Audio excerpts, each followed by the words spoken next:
Hello दोस्तों, सबसे पहले आप सभी लोगों को मेरा प्यार भरा नमस्ते। मेरा नाम है रेखा पवार और मेरे गांव का नाम है बरसारी, जो कि रुद्रप्रयाग डिस्ट्रिक्ट में पड़ता है। तो हमारा गांव रुद्रप्रयाग से रुद्रप्रयाग के बाद जो तिलवाड़ा आता है उसके थोड़ा आगे यानी कि तुनटा से इधर की साइड है।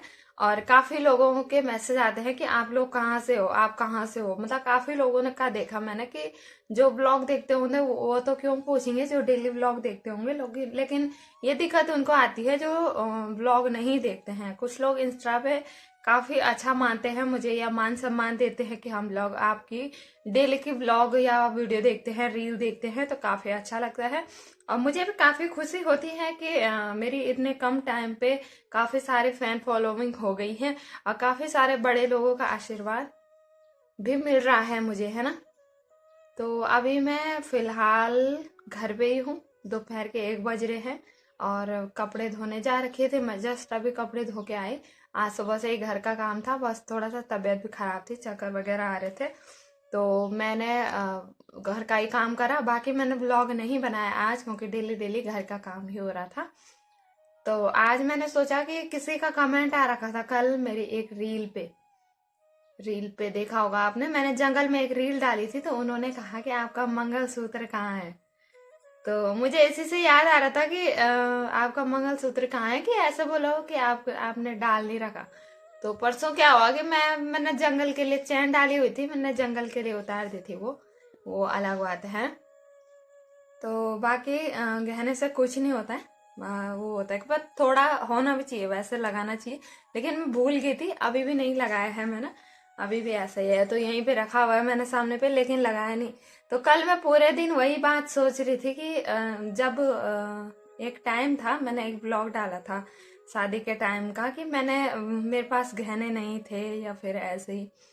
तो तब से लेकर सबने इंतजार कराया, सबने कमेंट करे थे कि इंतजार का फल हमेशा मीठा होता है, या फिर आप एक स्ट्रांग लड़की हो, एक हिम्मती बच्ची हो, आप कर सकते हो, है ना। कि इंतजार करके सब होता है। मैं भी वही सोचती हूँ कि इंतजार के बाद आपका अच्छा समय आता है और उसी समय का इंतजार कीजिएगा। तो अभी मुझे 1 साल नहीं हुआ है। 10 मंथ पहले मैंने एक वीडियो डाली हुई थी गहनों से रिलेटेड, तो सबसे पहले वही वीडियो चली थी। तो मैं वही कहानी आपको वही नहीं, थोड़ा अलग सुनाऊंगी, लेकिन उसी चीज से रिलेटेड सुनाऊंगी, है ना। तो किसी ने पर्सनली मैसेज करा था इस वीडियो बनाने के लिए कि आप अपनी जो कहानी है शादी वाली वो फिर से बताइएगा, हमें दोबारा से सुननी है। तो मैंने उनको बोला भी था कि आप मेरी पुरानी वीडियो में थोड़ा बोलने का अंदाज अलग रहा होगा, थोड़ा बोलने में हिचकिचाहट होती होगी, मुझे अभी भी होती है लेकिन उतनी नहीं। दिसंबर में मेरी शादी हुई थी 2020 में, और 9-10 दिसंबर को हमारी शादी थी। तो शादी से पहले क्या क्या हुआ था वो चीजें मैं आपको बताऊंगी आज इस वीडियो में, कि शादी से पहले क्या क्या हुआ था। तो यही होता है, एक गरीब परिवार से मैं बिलोंग करती हूँ, यानी कि मायके से, फैमिली दोनों तरफ से मेरी मिडिल क्लास के हैं। और वहां पर हमारी जो पिठाई बोलते हैं, हमारी जो सगाई हुई थी। तो जब ये मेरे को देखने के लिए आए थे, तो उस टाइम पे जब देखने को आना था, तो उस टाइम पे ये घर नहीं थे। तो हमारी जो पसंद है, कुछ लोगों के कमेंट आ रहे थे और कुछ लोग इंस्टा पे पूछते हैं कि दीदी क्या आपकी लव मैरिज है या अरेंज मैरिज है, तो उसको भी बताना करके ब्लॉग में, तो हम ब्लॉग देख लेंगे। तो मैं आप लोगों को बता दूं कि हमारी अरेंज मैरिज है। और जिस टाइम पे हमारी शादी की बात चल रही थी, उस टाइम पे मैं 11वीं में पढ़ती थी, यानी कि 19 साल में मेरी शादी हो गई थी। 19 साल में मेरी शादी हो गई थी और 11वीं में थी मैं। उसके बाद सगाई सगाई क्या बोलते हैं, सगाई नहीं हुई थी, पिठाई हुई थी, जिसको खाली टीका कहते हैं। तो उस टीके में भी हमने कुछ खास नहीं करा था, यानी कि होता ही है, गांव के रूल आपको पता ही होंगे, रीति रिवाज आपको पता ही होंगे कि गांव में सब लोगों को भोजन कराया जाता है अपने घर पे। और अपना ये होता है कि गांव के लोग जितने भी गांव के लोग होते हैं, या फिर गांव की जो बेटियां होती हैं, एक बेटी जो ससुराल के लिए सगाई के टाइम पे उसको कुछ शगुन वगैरह दिया जाता है, तो सभी गांव के लोग मिलकर बेटियों को ये देते हैं। तो उस टाइम पे ऐसा ही हुआ था। तो हमने गांव में किसी को भोजन भी नहीं कराया था, ये हमने उससे पहले कभी कार्य नहीं करा था यानी कि ऐसे कार्य नहीं करे थे कि जिनमें हमें थोड़ा एक्सपीरियंस आए या फिर हम सोचें कि क्या क्या होता होगा, कैसे कैसे देते होंगे। तो उसी टाइम पे मेरे भाई की शादी भी थी, 2 दिन 1 दिन बाद, मतलब आज मेरी मंगनी थी और अगले दिन को भाई की शादी थी। तो उसी टाइम पे किसी को पता भी नहीं था कि मेरा मेरा टीका है करके। तो सगाई भी हमारी नॉर्मली हुई थी, और उसमें भी हमने मतलब किसी को, गांव वालों को, परिवार को दिया था खाना, परिवार को दिया, और थोड़ा बहुत जो हमारे नज़दीक के रहेंगे बगल पड़ोसी उनको दिया था। तो ज़्यादा नहीं कर पाए क्योंकि हम, ये नहीं है कि गुंजाइश नहीं थी, पर ये था कि हमने कभी कार्य नहीं करा था, तो सब लोग डर गए थे। हम ये सोच रहे थे कि क्या होगा क्या नहीं, है ना। जो मेरा छोटा भाई है शुभम, उसका मुंडन तक नहीं कर रखा क्योंकि मेरी गलती है। मैंने उसका मतलब पहले ही मैंने उसके बालों पे कैंची लगा दी थी गलती से। मुझे पता नहीं था कि उसके बाद नहीं होता वो, या तो मैं नहीं बोलती तो हो भी जाता शायद, है ना। तो मैंने कैंची लगा के उसके बाल पहले ही काट दिए थे, उसके बाद उसका मुंडन नहीं हुआ। तो सबसे पहला कार्य तो वही होता है घर में, है ना, कि मुंडन वगैरह होना था। तो उस टाइम पे मेरी सगाई भी ऐसे ही हुई थी, धक्के मुक्के में चली बस। और यहाँ भी हमारी कोई सासू जी हैं जो उस टाइम पे ख़त्म हो रखी थी, तो काफ़ी ज़्यादा धूमधाम से नहीं कर सकते थे, है ना। जब परिवार का कोई इंसान चला जाता है तो तब ज़्यादा धूमधाम नहीं कर सकते हैं। तो वहाँ भी ऐसे ही था हमारे परिवार में भी, और काफ़ी ज़्यादा हम डरे हुए थे क्योंकि हमने कभी कार्य नहीं करा था। तो यही होता है, गरीब फैमिली जिनकी होगी वही जानते होंगे क्या क्या होता है इस चीज़ों के बारे में, है ना। तो उसके बाद हमारी सगाई हुई और 2 साल मैं ऐसे ही रही, मतलब सगाई के बाद 2 साल मैं अपने घर रही। और बस 1 साल तो स्कूल में चला गया था, बाकी 1 साल मम्मी के साथ मैंने काम काज सीखा, मतलब जो भी होता है खेतों का, घर का। तो काम के बारे में एक्सपीरियंस मुझे काफ़ी हो रखा था क्योंकि यहाँ तो थोड़ा बहुत अलग काम होता है, क्योंकि यहाँ दूसरे वाले खेत होते हैं। यहाँ मतलब जो खेत होते हैं उनमें पानी लगाया रहता है, हमारे यहाँ सूखे वाले खेत होते हैं, फिर हमारे आलू होते हैं, तो हमने वो वाली खेती कर रखी थी। बाकी घर के काम काज और जंगल के तो सेम ही हैं। और जंगल यहाँ नज़दीक है, ससुराल में मेरे नज़दीक के जंगल हैं, जबकि मायके में दूर के हैं, वहाँ बांझ के ले जाना पड़ता है और यहाँ नहीं जाना पड़ता है। तो यहाँ वहाँ तो बहुत सारे दोस्त थे, चले भी जाते थे, पता नहीं चलता था क्या हो रहा है क्या नहीं। और यहाँ दोस्त नहीं है, कभी कभार आते हैं देवरानी जेठानी, तो थोड़ा सा तब नज़दीक भी है तो अकेलापन लगता ही है ना। तो उसके बाद क्या हुआ कि 2 साल गुजर गए थे और उसके बाद सीधे लॉकडाउन लगा। तो जब तक तो पहले पहले मम्मी पापा बात कर रहे थे कि शादी करा लो शादी करा लो, तो तब तक यहाँ भी ऐसे ही था। बोल तो रही हूँ मैं कि मतलब यहाँ भी नॉर्मल, हमारी नॉर्मल फैमिली है, दोनों जगह से सेम सेम फैमिली है। तो यहाँ पे भी क्या था कि मतलब होता ही है कि अगर बहू लानी है, यही होता है बुआरी जिसको कहते हैं गढ़वाली में, कि अगर बुआरी लानी है तो मतलब मकान भी चाहिए ही होता है। और पहले के लोग रहे होंगे मतलब जिन्होंने एक ही कमरे में दिन गुजार दिए या एक ही छोटी सी कुटिया में दिन गुजार दिए, मतलब रहे होंगे। लेकिन आज की बात करो मैं तो एक ही इंसान के लिए भी पूरा कमरा वो नहीं हो रहा, कंफर्टेबल नहीं हो रहा है, क्योंकि वहाँ पूरा फर्नीचर आता नहीं है। और लड़की के लिए ये होता है कि जो उसका फर्नीचर जाता है तो उसके लिए अलग सा रूम खाली ही करना पड़ता है, मेरे हिसाब से कि पूरा खाली चाहिए होता है। तो मेरी जो शादी के टाइम पे फर्नीचर आया था, तो फर्नीचर के लिए मैंने बोला था घर वालों को कि शादी के टाइम पर, फिर यहाँ 2 कमरे नए बनवाए थे। तो पता है जिस दिन मेहंदी थी उस दिन यहाँ का प्लास्टर किया गया था, जिस दिन हमारी मेहंदी थी मतलब, हाँ। तो उसी रात को यहाँ का प्लास्टर हुआ था। और अगले दिन को जब यहाँ से बारात गई होगी, तो मतलब यहाँ बिल्कुल ऐसा हो रखा था शादी के टाइम के। अगर मैं एक फोटो दिखाऊंगी आपको, हो सकेगा तो मैं स्क्रीन पे लगा दूँ। तो यहाँ प्लास्टर हो रखा था बिल्कुल, बहुत ज्यादा बड़े बड़े कमरे लग रहे थे, क्योंकि उस टाइम पे सामान भी सेट नहीं कर रखा था और ऐसे ही मतलब सामान फैला रखा था, तो बिल्कुल खाली ही खाली से लग रहे थे। अब तो काफी मतलब भरा भरा लगता है, क्योंकि थोड़ा बहुत इधर उधर से छोटा मोटा सामान लगा दिया है तो तब अच्छा लगता है। और उसी टाइम पे लॉकडाउन में ही हुआ कि फिक्स कर लो कि शादी कर लेते हैं, कि जब और कुछ नहीं हो रहा है तो शादी का फिक्स कर देते हैं। तो यहाँ यहाँ मकान बनाया जा रहा था, और वहाँ ये था कि पापा भी 1 साल से घर ही में थे तो उतना नहीं हो पाया। घर में थे तो मतलब गहनों का वो नहीं हो पाया। तो उस टाइम पे मेरे पास गहने नहीं हुए थे, शादी के टाइम पे गहने नहीं थे मेरे पास।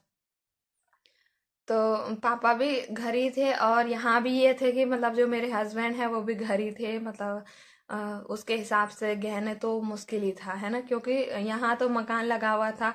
ऊपर हमारे यहाँ कमाने वाले सिर्फ मेरे पापा थे जो कमाने वाले थे, तो उसके हिसाब से मतलब जब एक ही इंसान है तो सारी चीजें कर्जे में ही होनी थी, है ना। वो तो नॉर्मली बात है कि सारी चीजें कर्ज में ही होनी थी, लेकिन भगवान की दया से आराम से गुजर गया। फिर हम जिस दिन तिलवाड़ा गए, यानी कि जो हमारा मेन मार्केट है, हम सामान के लिए जाते हैं तिलवाड़ा, तो तिलवाड़ा गए हम। और तिलवाड़ा गए तो मैंने मना कर रखा था कि जो ड्रेसिंग शीशा होता है लड़की का, जो तैयार होने का ड्रेसिंग शीशा होता है, उसको मैंने मना कर रखा था, वो भी मत देना। और जो सोफे होते हैं, तो मैंने कहा वो भी फालतू चीजें हैं, खाली कमरे को भरने के काम आता है वो, क्योंकि वो किसी के काम, किसी चीज के काम नहीं आता, खाली 100 पीस के लिए अंदर ही रखना है। तो मैंने कहा था कि प्लास्टिक की चेयर दे देना 4, और बाकी वो सामान थोड़ा हल्का हो जाएगा, है ना, कमरा भी थोड़ा खाली खाली रहता। और पापा भी यही सोच के आए थे, हम लोग यही सोच के आए थे घर से। लेकिन जब मार्केट में आए तो सबकी पसंद हुई, और सबने पसंद करा कि ये वाला सेट जाएगा। तो पूरी गाड़ी में भर लिया था पूरा सामान, और सोफा भी भरा वहां पर। जो ड्रेसिंग शीशा होता है वो भी दे रखा था। तो पापा आए, मैं अपना सामान ले ही रही थी, मैंने सूट वगैरह सिलाने को दे रखे थे। मैं सूट सिलाने मतलब वहां गई जहां पर मैंने सूट सिलाने दे रखे थे, अब बाकी छोटा मोटा सामान मेरे को भी लेना था। तो मेहंदी के दिन यहाँ फर्नीचर आया था, मेहंदी के ही दिन आया था, मतलब ज़्यादा पहले नहीं आया, क्योंकि यहाँ मकान का काम चल रहा था। तो मेहंदी के दिन यहाँ सामान आया था, और हम गहने लेने भी उसी दिन गए थे। तो गहने ये हुआ कि मैंने पापा को पूछा, पापा फर्नीचर देकर आया। मैंने पापा को पूछा कि पापा कितने का गया फर्नीचर, तो पापा ने बड़े मतलब मायूसी के साथ, होता है ना चेहरे पे एक ऐसा हो जाता कि इंसान जो चीज पहले करता नहीं है उसको अगर अचानक से देखे कि हाँ इतना खर्चा आया या फिर ऐसा, तो पापा ने कहा अरे चलो चलो बेटा हो जाएगा, हो जाएगा। मैंने कहा बस बाद में कहा कि बेटा बहुत बड़ी चोट लगी, तो चोट लगी का मतलब ये नहीं है, अब कुछ लोग मजाक उड़ाएंगे, मैंने पहले भी एक वीडियो डाल रखा था। तो पापा ने कहा कि बड़ी चोट लगी। उसके बाद हमने गहने लेने जाना था, मतलब सुनार के पास जाना था। तो मम्मी ने कहा कि कान के भी चाहिए ही और गले का भी चाहिए ही, क्योंकि मेरे को सोना सोना अच्छा नहीं लगता लड़के का गला।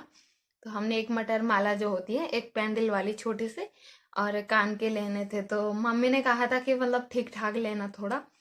तो मैं जब सुनार के पास गई थी तो सुनार ने कहा कि हाँ जी क्या लेना है। मैंने कहा "जो शादी के लिए मतलब सामान वो गहने लेने हैं मैंने"। तो वो बड़े बड़े सेट दिखा रहे थे। मैंने कहा भैया ये बड़े बड़े सेट नहीं दिखाने हैं मुझे, मुझे तो नॉर्मली सेट दिखा दो, मतलब एक एक पेंडल वाला और थोड़ा सा छोटे छोटे कान के। तो उस टाइम पे मुझे मुझे ये है ना, मुझे दूसरों के गहने या फिर ये चीजें पसंद नहीं है, चाहे अपने नहीं है लेकिन मुझे दूसरों के भी अच्छे नहीं लगते हैं। तो वही बात चल रही थी मायके वालों की तरफ से भी, मतलब होते ही हैं गांव में कई लोग होते हैं कि कैसी शादी है जिसमें गहने नहीं होंगे। तो मैंने कहा, मैंने इनकी बातें तो सुन रखी थी कि हाँ ऐसा ऐसा है, कर्जा में सब चीज हो रहा है तो गहने तो नहीं ही बन सकते। मुझे पता था नहीं बनेंगे इधर से भी उधर से। तो जिस दिन जब हम सुबह का आ रहे थे, मतलब तिलवाड़ा आ रहे थे हम, तो सब लोग बोले थे अरे हाँ हाँ आज तो बड़े बड़े सेट लिए जाएंगे, आज ही मौका होता है। तो मैंने कहा यार मौका तो तभी होगा जब सामने वाले पे गुंजाइश होगी, या फिर उस हिसाब से सिचुएशन होती है हमारी, या फिर नौकरी वाले होते हैं। आजकल तो सब लोग बड़े बड़ी चीजें बड़े बड़े सपने देखते हैं, लेकिन हमारे नहीं थे क्योंकि हम एक मिडिल क्लास फैमिली से हूं मैं। तो मैंने कहा यार तो गहने बाद में बनाए भी जा सकते हैं। बाकी गांव के बुजुर्ग लोग कहते हैं कि गहने बाप देगा तो रहने कौन देगा, है ना। तो अपना अपना जो सगोर बोलते हैं जिसको गांव में, अपने अपने किस्मत से खाता है, कोई भी इंसान हो अपने किस्मत का खाता है।